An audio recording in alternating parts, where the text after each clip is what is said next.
आज डिसाइड करना पड़ेगा कि कांग्रेस क्या है, राहुल गांधी क्या है। वो आज एक शहीद के बेटे और शहीद के पोते पर आरोप लगा रहे हैं। रुक जाइए, अब अपनी गाड़ी को ब्रेक लगा दीजिए क्योंकि अब मैं बोल रही हूँ।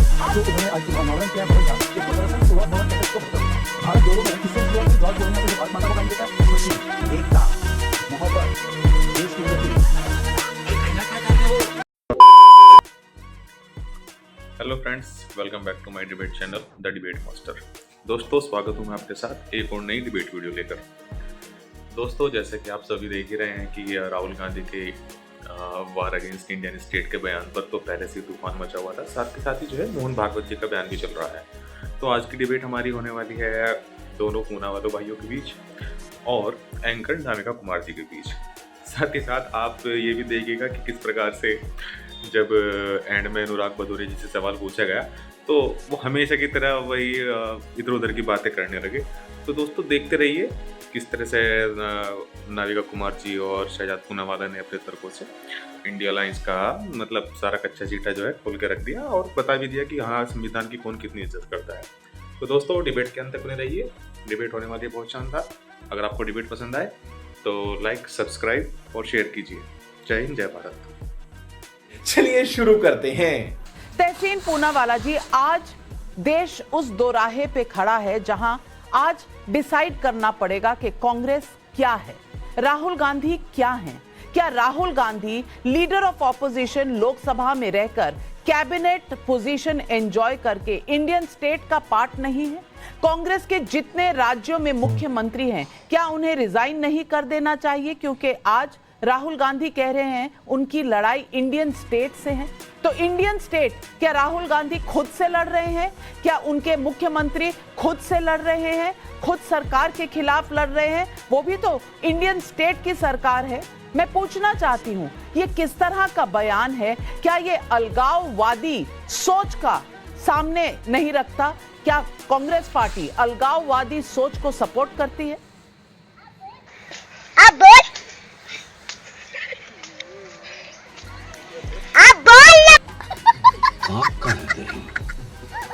जय संविधान। नाविका जी, आपके ओपनिंग विजुअल्स में आपने राहुल गांधी जी का एक स्पीच बताया जिसमें उन्होंने भारत के संविधान से आर्टिकल 1 से लाइन पढ़ी और मैं बिल्कुल संविधान से पढ़ रहा हूँ। इंडिया दैट इज भारत, ये कहा राहुल जी ने, shall be a union of states, यही श्री राहुल गांधी जी ने कहा।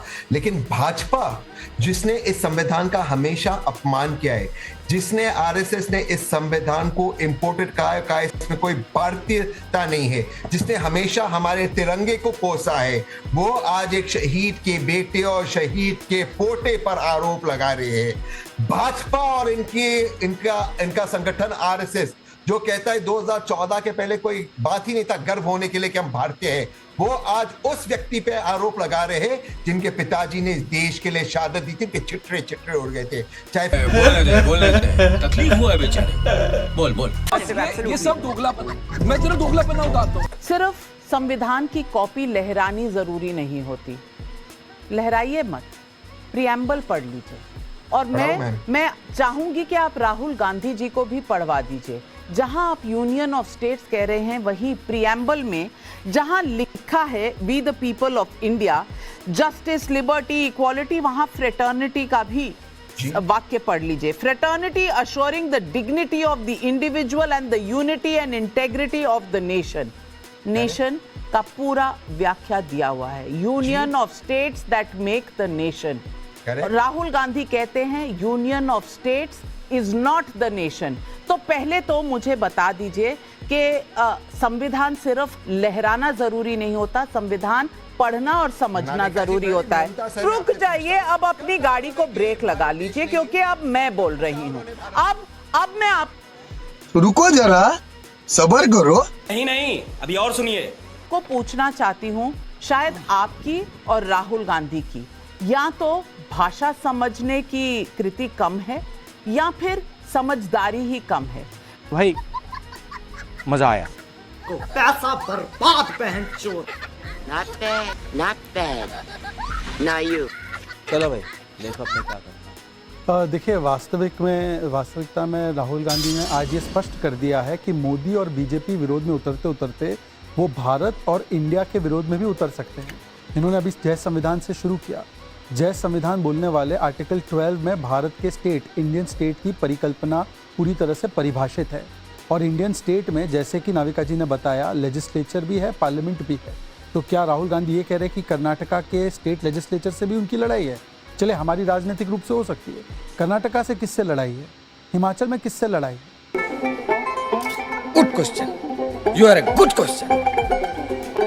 और आज जो उन्होंने आज अनावरण किया है भवन का, उसको दरअसल सोरोस भवन कहते तो बेहतर होता, क्योंकि एक लॉन्ग ट्रैक रिकॉर्ड है। और आप देखिए, भारत को हमेशा कमजोर करने की जो साजिश है, सेना का विरोध करना, surgical strike, Balakot air strike पर सवाल उठाना, पुलवामा का दोष भारत पर डालना, पाकिस्तान के सुर से सुर मिलाकर 370 की बात करना, MOU चाइना के साथ करना, DK सुरेश का कहना कि भारत का एक अंग जो है वो हिस्सा ही अलग हो जाए, नक्सलियों को शहीद कहना। भारत जोड़ो में किससे शुरुआत हुई? जॉर्ज पोनैया से, जो भारत माता को गाली देता है। मैं केवल 2 बातें करना चाहता हूँ और तहसीन से सवाल पूछना चाहता हूँ। आप तो ये बताइए कि आप तो कह रहे हैं ना कि इंडिया की इंडिपेंडेंस, राहुल गांधी तो इंडिया को नेशन ही नहीं मानते भाई। जो नेशन 5000 वर्षों से एक नेशन है, उसको तो राहुल गांधी आज भी नेशन नहीं मानते। वो कहते हैं यूनियन ऑफ स्टेट्स है। बेगैरत, बेशर्म, बेहया, शर्म आना चाहिए, तुमको डूब मरना चाहिए।